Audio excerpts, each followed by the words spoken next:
Hi there. Let's start with feedback on Come As You Are, although it would be optimal to just work with the first video and, as we talked about today, really finish in little sections, including allowing for a period of time where it doesn't even sound musical, where your entire priority can be just getting good at. And we talked about that extensively today. Even up here like this, where your ring finger wouldn't be available, whereas we want to play in a position more sprawled out like this, where all three fingers are available. And then, that's what's up. So, as opposed to the problems that come up there, like I wouldn't be able to use the rest of my hand. So there we go. That's down, down, down. We were talking about how you can't land that note until right when we do it, or it'll go that I haven't picked twice, I've picked once. That's what we've been hearing. So yeah, just one thing I'm doing with my whole body. And then we're going up, down, up, down. In this song, it is as straightforward as we hit the sixth string down every time. We hit the fifth string up every time, across the board. And then, I really want you to be able to dynamite it up to there before you try the next thing. But we had this thing where you were going with that finger, which then we'd have to recover back, So it is as straightforward as this finger for that fret. So there's really no reason to go to your first finger. I think you were just visually isolating it for yourself visually. But yeah, it's just this finger. That's where we are, first fret and second fret. Then you'd leave that finger there, as opposed to whatever. So yeah.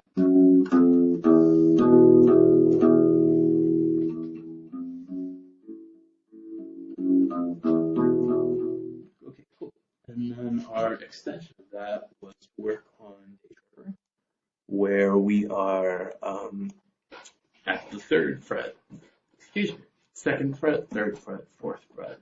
So let's start by putting 1, 2, 3 fingers all on the bass string. And if you're starting this lesson, remember what we were doing with Come As You Are, starting position. We need to be able to access all of our fingers. And being kind of off to the side is natural, especially if you've been holding the guitar at an angle.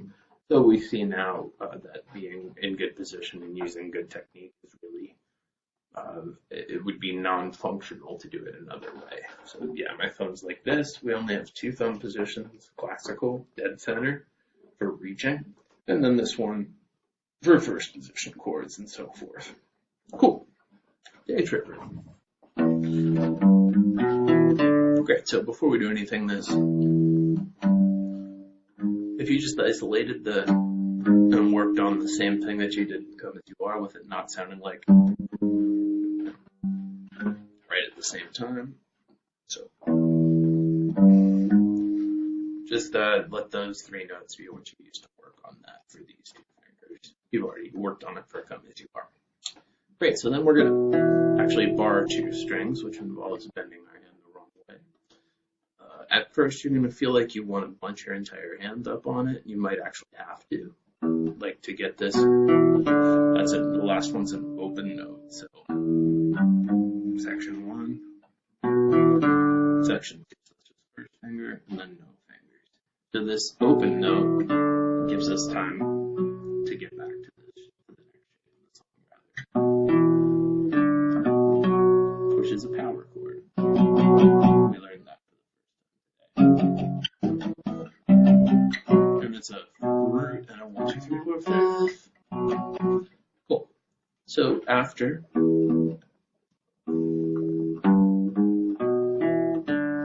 new section, left hand pushes down both of those notes and holds them down.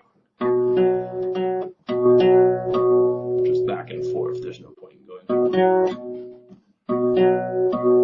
And then easy, and don't bunch your hand up on that one. It's just regular. That's the easiest way we've done this song. So it's kind of subconsciously suggests, because this was tricky, the next thing is going to be tricky. It's totally not. So try not to do that. But yeah. So Now,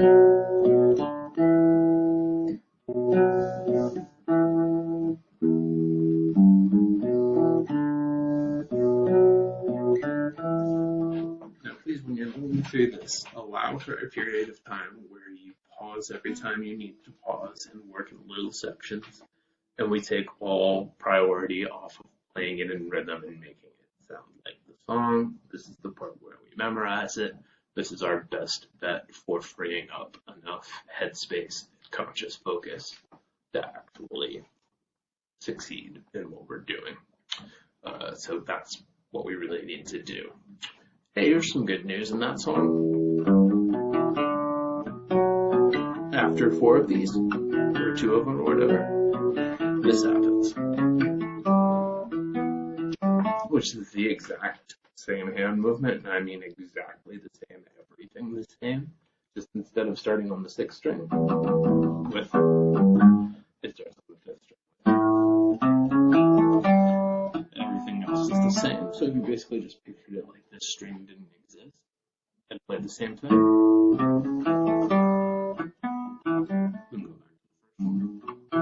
can play the whole verse. So the verse is like 2 of the first one, 1 of the second one, 1 of the first one. Here's a whole time to it. And it is literally the same thing. Just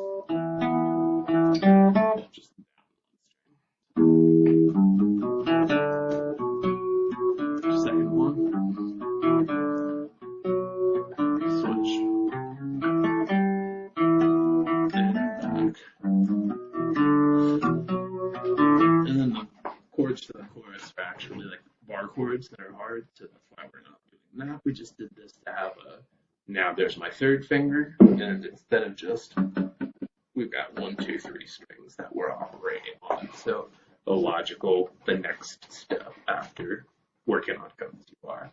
We also threw in Knockin' on Heaven's Door, the Bob Dylan song that's been covered by a whole bunch of bands for your random, here's an easy song.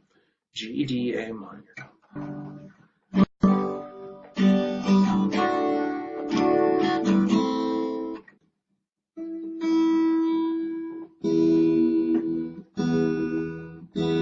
We'll talk about tuning. So yeah, I'm just going down, down, down, up. And it's like 1, 3, 4, and that's going to be G, D, A minor, stay on A minor.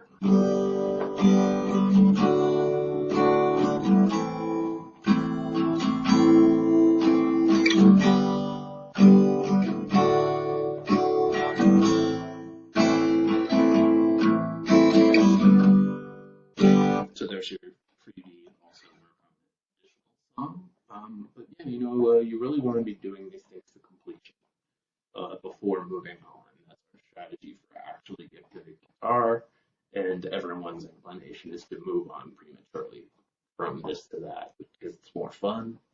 And also, the exception would be, I've been doing this one section so long that my hand is weakened.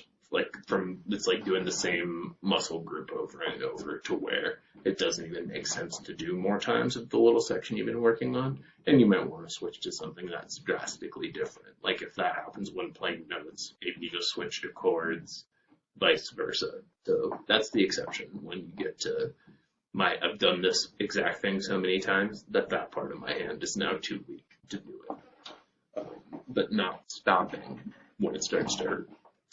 We also talked about tuning. We're at about 9 minutes in your video, so we do have to start with the E somewhat in tune. And I'm talking about the low E, the 6th string. And then we were playing the 5th fret, comparing it to the string underneath it. And you can just visually map out for yourself. This one is this one, this one is that one. There's no better system. And you just kind of have to process it one time.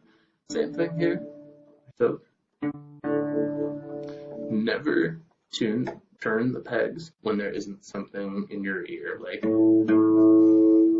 never, and then kind of like guess. That's how you're going to end up potentially going way out of tune where you might not be able to recover, but you do have a tuner. So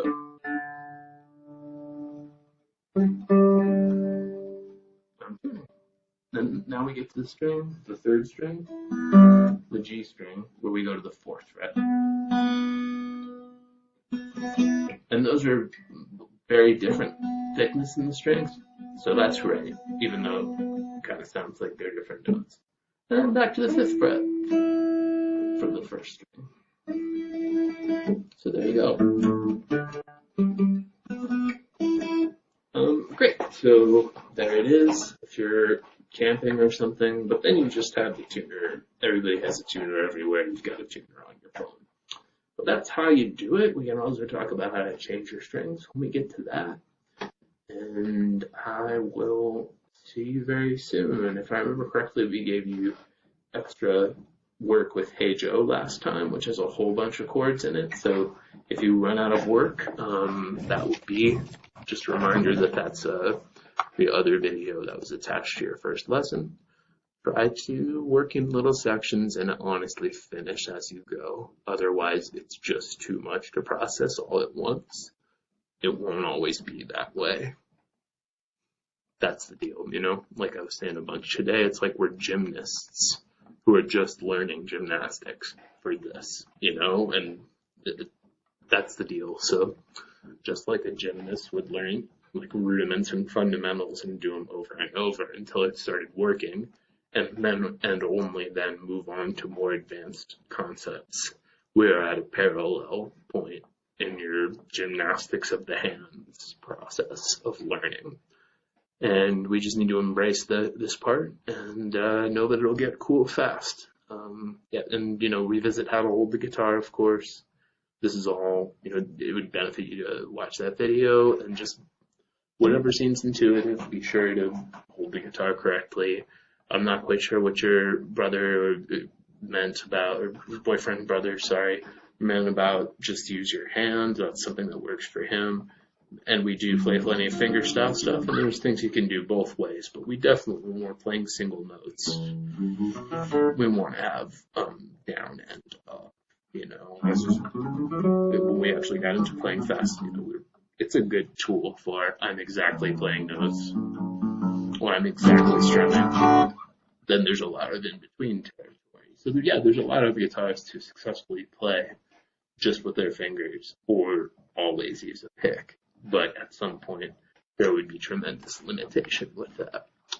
You know, especially since the pick was feeling more intuitive for you. That's certainly unqualified when we're playing single notes. Pick. When we're playing chords, pick. I mean, I could be like, that's kind of we're in the middle of using a pick instead. And then lots of things where we play fingers. Maybe we'll get some examples. Since we've got you from the beginning, we might as well learn to do it the right way. Sorry about the confusion about payment. I do remember that. I think I had 3 new students out of a 6-hour shift last time. And hopefully we can figure out scheduling too. We'll see you very soon. Happy practice.